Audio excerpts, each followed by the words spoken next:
Howdy fellas, Uncle Sasquatch and Jake's hanging out on the floor. He doesn't need to be in the way while we're doing this. We got the scope in this week for our American rimfire. What I chose was a Nikon, Pro Staff rimfire scope, which is 3x9 by 40. Uh, it has ballistic rings in there out to 150 yards. So it should be a pretty scope. It looks pretty clear and everything. So we're going to finish up doing our mount today. And one tip I've learned from mounting scopes on a regular basis is if you'll set that scope up there where the eyepiece is about halfway through the wrist of your gun, then that's probably going to be pretty good eye relief. This thing has got generous eye relief, so we can kind of get away with it. Kind of had it finagle with the objective end of it because of the rear side, even though it folds down. If I came back any more than what it is right there, it would bump. When I first looked at it, I thought, now I'm going to have to drift that rear side out. But I did a little adjusting and it came out fine. So what we're going to do now is place our cap rings onto our mount, front and back. We'll start our screws.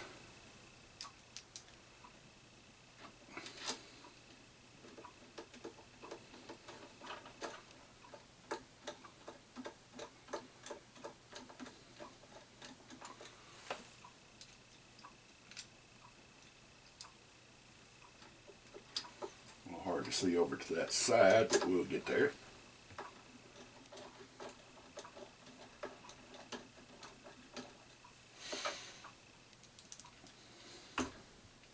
As I said in the other video, it's probably to some of you that's done this before. It's kind of old hat, but I thought I'd do something geared to maybe new shooters, new viewers, that would give them an idea of how to do some of these things. It's not rocket science. It's fairly simple. You just want to be consistent in doing what we're going to do today. Now, what I like to do, once I've got my screws down to a certain point, front and back,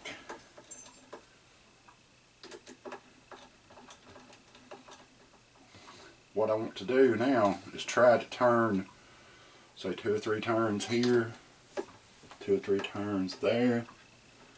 What I'm watching for is try to get the split between the upper part of the scope ring and the lower part of the scope ring fairly even. Alright, that one's torqued down. Turn this one 2 or 3 times.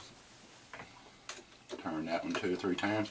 And while I'm doing that, you don't want to, if possible, put any torque left to right on your mount as you're putting it in.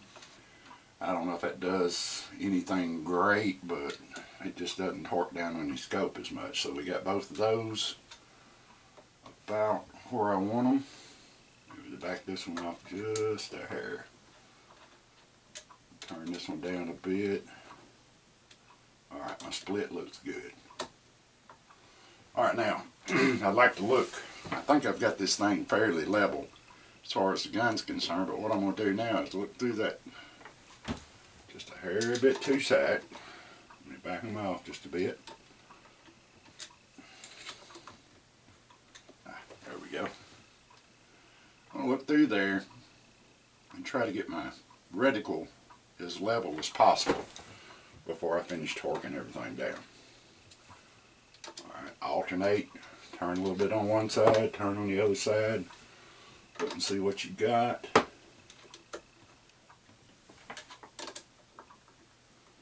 Always like to look again.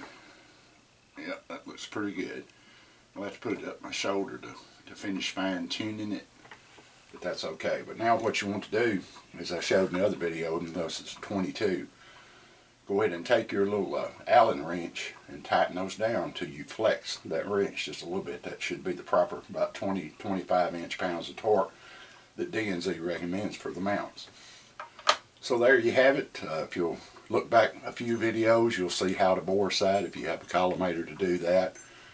Thanks for watching. Keep your powder dry.